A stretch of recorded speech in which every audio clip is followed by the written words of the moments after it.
Take our lead, let's help you make your mark. Our goal is your satisfaction. Let us show you the way.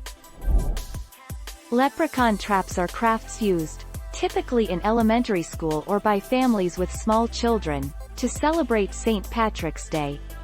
The traps are set up the night before St. Patrick's Day, and children awaken to discover signs that leprechauns, mythical creatures, have visited the trap.